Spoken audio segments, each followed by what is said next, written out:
Dear student, welcome to skill study centre YouTube channel.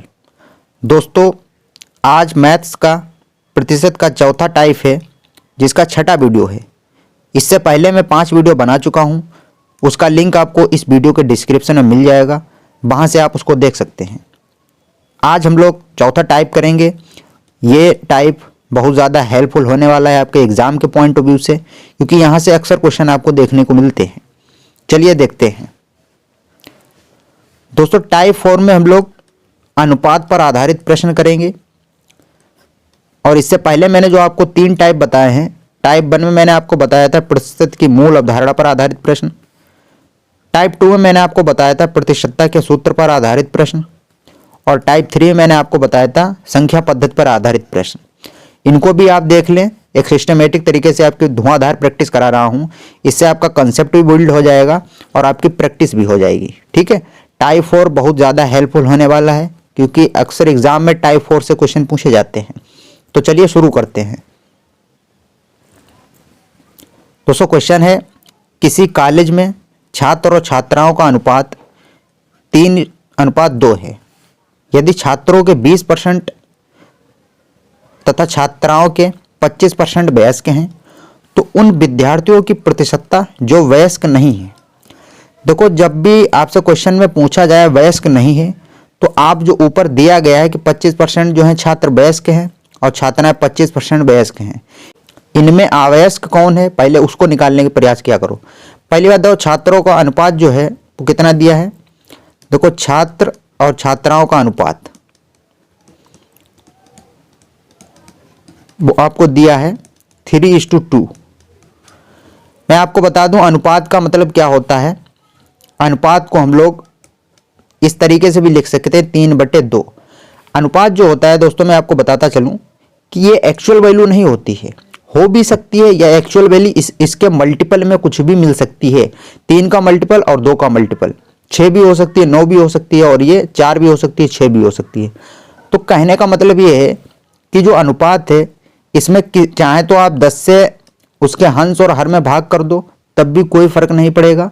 चाहे तो 100 से भाग कर दो, तब भी कोई फर्क नहीं पड़ेगा। तो अनुपात देखो 3:2 अनुपात है, और जब हम लोग परसेंटेज इसका निकालेंगे तो ये पॉइंट में आएगा। तो हम लोग इनका रेशियो कुछ ऐसी संख्या मान लें, क्योंकि हमको प्रतिशत निकालने में कोई दिक्कत ही ना हो। तो 3 को हम लोग मान लो 300 और 2 को मान लो 200, चाहे 30 और 20 भी मान सकते हो।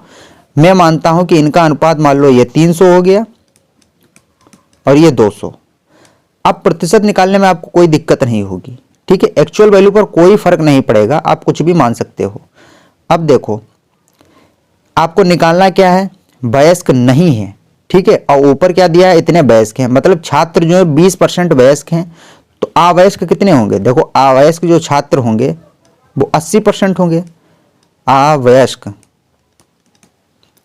अवयस्क छात्र जो होंगे वो 80% होंगे। ठीक है, और 80% अगर निकाल लें हम, 300 का 80% कितना होगा, मेंटली परसेंटेज निकालने की कोशिश किया करो। देखो 10% इसका कितना होगा, 1 के बाद पॉइंट, और 100% निकालना हो तो 2 के बाद पॉइंट। तो इसका 10% 30 होगा, और 80% कितना होगा, इसका 8 गुना, यानी 240। ठीक है, मेंटली निकालो। अब देखो, छात्राएं जो दी है 25% वयस्क हैं। अच्छा, जब 25% वयस्क हैं तो अब अवयस्क कितनी होंगी, 75%। हमको अवयस्क निकालना है। अवयस्क कितनी छात्राएं हो जाएंगी, छात्राएं जो हो जाएंगी वो 75% हो जाएंगी। अब मेंटली इसको भी निकाल लो, 75% कितना होगा, देखो 10% कितना होगा, इसका 10% होगा 20, और 5% कितना हो जाएगा 10, तो 70% कितना हो जाएगा, 20 का 7 गुना करो कितना हो जाएगा 140, और 10 जो 5% निकाला था वो हो जाएगा तो 150, यानी छात्राएं कितनी हो जाएंगी 150। नहीं तो आप वैसे भी निकाल सकते हो, 200 का, आपको 200 का निकालना है 75%, तो 75/100 कर दोगे, 2 जीरो से 2 जीरो काट दो, और 75 दूना कितना होता है 150। ठीक है, चाहे तो आप मेंटली सॉल्व कर सकते हो। अब देखो पूछा क्या है, तो इन विद्यार्थियों की प्रतिशतता जो वयस्क नहीं है, तो कितने छात्र हो गए, देखो टोटल 0, 9, 3, मतलब 390 छात्र हैं जो वयस्क नहीं है, मतलब अवयस्क हैं। और पूछ किस में रहा, प्रतिशत में पूछ रहा है। तो प्रतिशत किसके रिस्पेक्ट में? पहली बात टोटल छात्र आपको पता होना चाहिए। 300 और 200 कितने होते हैं? 500। तो 390 जो है, 390 कितना परसेंट है? 500 के, ठीक है, इंटू 100 कर दो, तो 2 जीरो से 2 जीरो कैंसिल हो जाएंगे और 5 से जाएगा 5 तो 35, 4 बचा, 40 हो गया, 5 5 8 40, मतलब 78% आपका आंसर हो जाएगा। ऑप्शन तीसरा सही हो जाएगा। आई होप आप इसको समझ गए होंगे। इसी तरीके से आपको करना है। परसेंटेज रेशियो हो उसको आप अपने अकॉर्डिंग कोई भी वैल्यू मान सकते हैं। कंडीशन ये है कि दोनों रेशियो में सेम नंबर से मल्टीप्लाई ही करना पड़ेगा, तब एक्चुअल वैल्यू में कोई भी चेंज नहीं होगा। चलिए दूसरा क्वेश्चन देखते हैं। दूसरा क्वेश्चन लिखा है, अब जल्दी जल्दी इसको सॉल्व करेंगे। किसी स्कूल के लड़कों की संख्या और लड़कियों की संख्या का अनुपात 4:1 है, ठीक है, लड़कों और लड़कियों की, ठीक है। यदि लड़कों के 75% को तथा लड़कियों के 70% को छात्रवृत्ति मिलती है तो उन विद्यार्थियों का प्रतिशत जिन्हें छात्रवृत्ति नहीं मिलती है, ठीक है। अब यहाँ नहीं पे फोकस करना, ऊपर दिया जिनको मिलती है, हम लोग फोकस किस पर करेंगे? नहीं मिलती है, तो पहले उनको निकालेंगे जिनको मिलती नहीं है, ठीक है। अब देखो इनका रेशियो दिया है किसका? लड़कों का और लड़कियों का, यानी बॉय और गर्ल्स का जो रेशियो दिया है वो दिया है 4:1, 4:1। मैंने आपको बताया था रेशियो आप कुछ भी मान सकते हैं, सेम संख्या से मल्टीप्लाई कर दो। परसेंटेज निकालने के लिए सबसे ज़्यादा ये होगा, इन वैल्यू को ज़्यादा ले लो। मतलब 4 को, अगर 4 का परसेंटेज हम निकालेंगे 75 तो पॉइंट में आएगा। मान लो ये 400 होगा, लड़के 400 हो गए, लड़कियां कितनी हो जाएंगी? 100। अब सही है। अब देखो 75% को छात्रवृत्ति मिलती है लड़कों को, तो लड़कों, कितने लड़कों को छात्रवृत्ति नहीं मिलती है? 25% को नहीं मिल रही होगी, तो 25%, तो लड़कों की संख्या निकाल लो जिनको नहीं मिलती छात्रवृत्ति, ठीक है। लड़कों की संख्या हो जाएगी 75%, 25%, तो 400 का 25% कितना हो जाएगा? 400 का 25% हो जाएगा 25/100, 2 जीरो से 2 जीरो कैंसिल, 25 चौको 100, ठीक है। कितना हो जाएगा? 100 लड़के हो जाएंगे। और लड़कियां देखो कितनी, 70% जिनको छात्रवृत्ति मिलती है, तो कितनी लड़कियां हैं जिनको नहीं मिलती है? 30% लड़कियां होंगी जिनको छात्रवृत्ति नहीं मिलती है, तो लड़कियों की संख्या कितनी हो जाएगी? देखो परसेंटेज 30% निकालना है आपको 100 का, तो 100 का 30% कितना होगा? 30 ही होगा। अब टोटल कितने छात्र हो गए? 100 लड़के हो गए, 30 लड़कियां हो गई। कितनों को नहीं मिलती छात्रवृत्ति?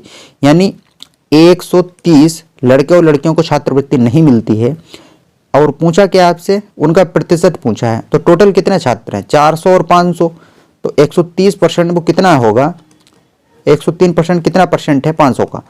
इंटू 100 कर दो, 2 जीरो से 2 जीरो काट दो, 5 दूनी 10 और 13 दूनी 26, यानी 26% ऐसे स्टूडेंट हैं जिनको छात्रवृत्ति नहीं मिलती है। आई होप आप इसको समझ गए होंगे। तीसरा क्वेश्चन करते हैं, सिंपल है। ए का 30% बराबर है बी का 0.25 इक्वल टू सी का 1/5, तो ए अनुपात बी अनुपात सी ज्ञात कीजिए। सिंपल है, देखो बता रहा है ए का 30%, मतलब ए का जो 30% मतलब 30/100, और बता रहा है कि बी का 0.25 बराबर है सी का 1/5, ठीक है। अब देखो इसको कैंसिल कर लो, 0 से 0 कैंसिल, इसको देखो यहाँ 100 कर सकते हैं पॉइंट हटा के, 25 से 4 बार में जाएगा। बचा क्या है? अब ऊपर बचा है 3a/100 इक्वल टू, ये क्या बचा है? b/4 बराबर c/5। अब देखो 3a/10 इक्वल टू b/4 बराबर c/5।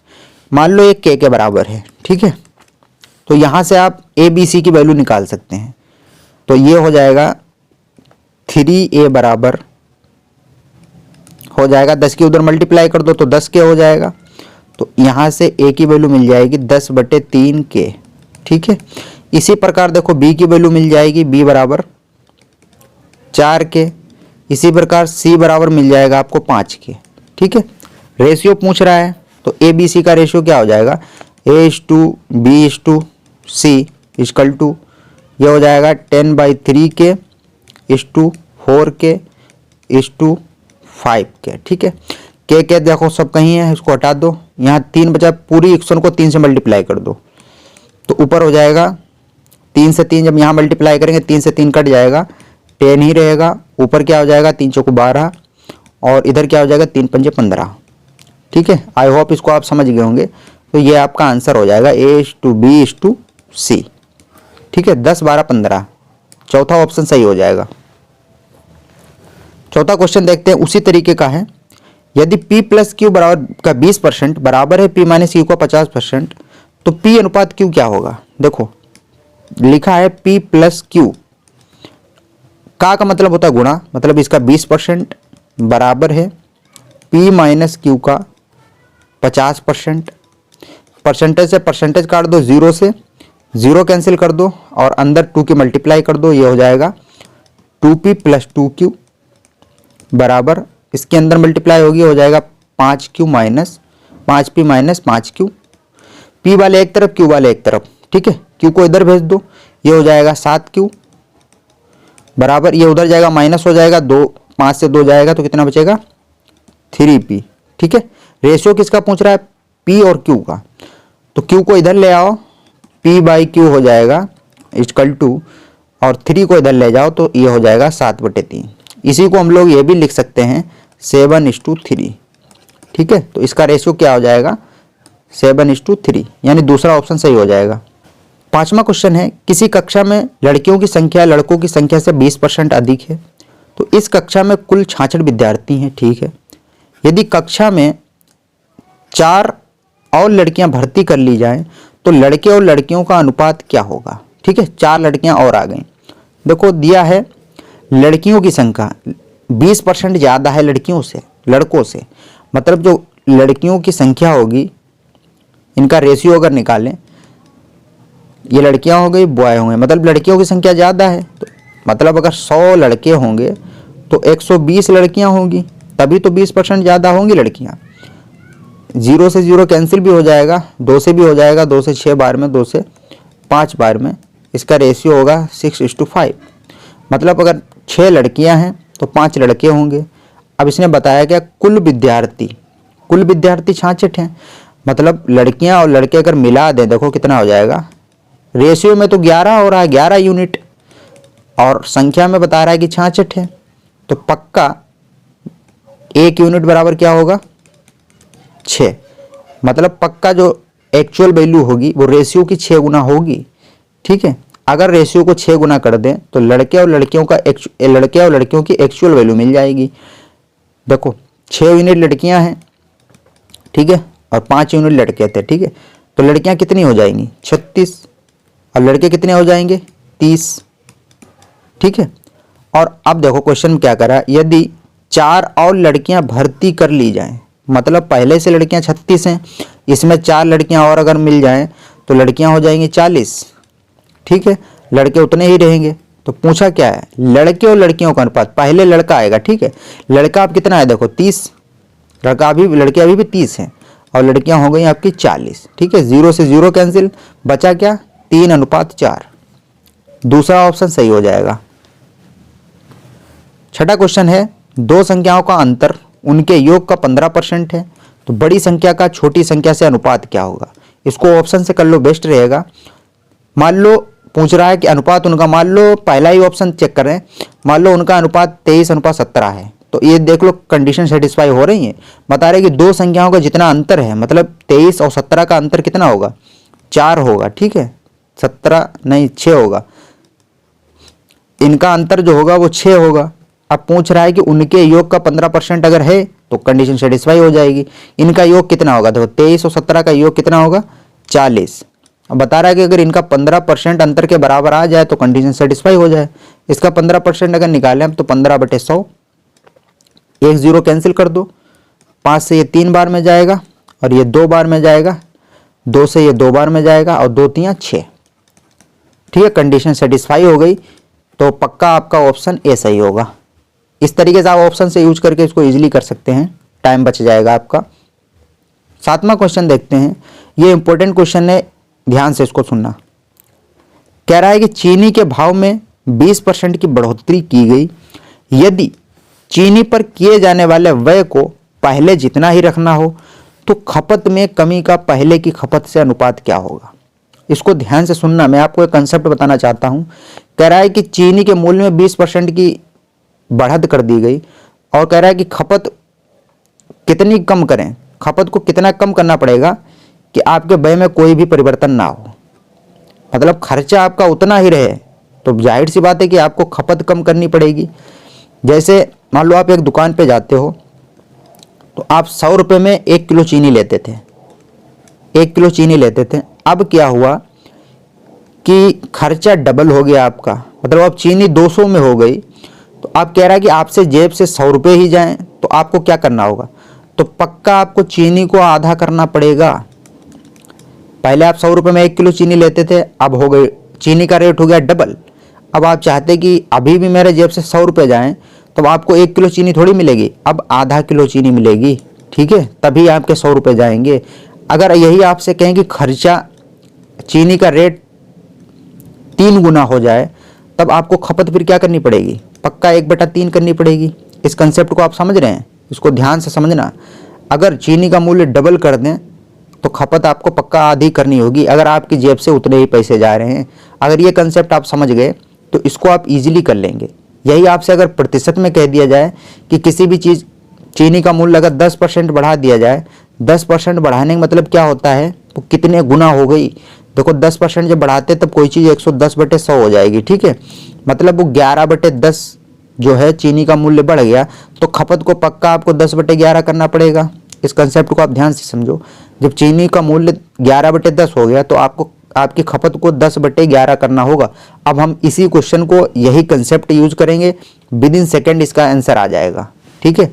देखते हैं जरा, देखो लिखा है चीनी में 20% की बढ़ोतरी की गई, यदि चीनी पर किए जाने वाले व्यय को पहले जितना ही रखना है। देखो 20% बढ़ाने का मतलब क्या होता है कि जो मूल्य है, और इधर लिख लो खपत। देखो मूल्य में 20% जब बढ़ जाता है, हमने आपको बताया वो कितने गुना हो गई, मतलब वो 120/100 हो गई, मूल्य इतना बढ़ गया।